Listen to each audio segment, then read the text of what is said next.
They said no one could stop him until now. A little-known clause buried deep in the 14th Amendment might just be the biggest threat to Donald Trump's 2024 presidential run, and what's happening behind the scenes could change American history forever. In a twist few expected, legal scholars and federal judges are now re-examining Section 3 of the 14th Amendment, a clause originally crafted after the Civil War to prevent Confederate rebels from regaining power. Now, that same constitutional tool is being used to question if Donald J. Trump, accused of inciting insurrection on January 6, 2021, should even be allowed on the ballot. But how does a 150-year-old amendment suddenly pose a real danger to one of the most powerful figures in modern politics? Here's where things get intense. Section 3 states that anyone who has sworn an oath to uphold the Constitution and then engaged in insurrection or rebellion is disqualified from holding public office. For the first time in decades, state officials and courts are taking this literally. Legal battles are erupting across the nation, from Colorado to Maine, with some judges arguing that Trump's role on January 6th legally amounts to engagement in insurrection. But here's the twist.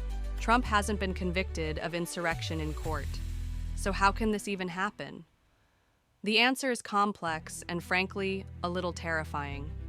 Experts argue that conviction isn't required, just evidence and interpretation.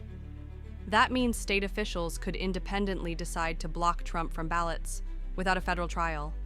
Imagine that, a single state official deciding the future of a presidential election. And the Supreme Court?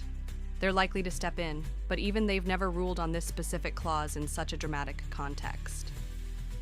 What would their decision mean for other candidates? Or for how we define rebellion in today's political world? And more importantly, what would it mean for democracy? Supporters of Trump say this is a political witch hunt designed to silence the voice of the people, while opponents argue it's a critical test of constitutional law and accountability.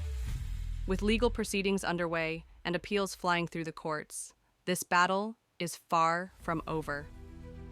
Millions of voters are watching anxiously, asking, will my vote even count? Will Trump be allowed to run? Or will the Constitution have the final word? In a time where political divisions are deeper than ever, the 14th Amendment case could ignite unrest or restore the balance of power. Whether you love him or hate him, ignoring this moment means missing one of the most important legal and political events of our generation. So, stay informed, because the next move in this high-stakes legal showdown could reshape the future of the United States. Don't just scroll by. This affects your vote, your voice, and the very system that holds democracy together. Like, if you care about the Constitution, drop a comment on where you stand, share this with someone who needs to know, and don't forget to subscribe for more breakdowns that actually matter.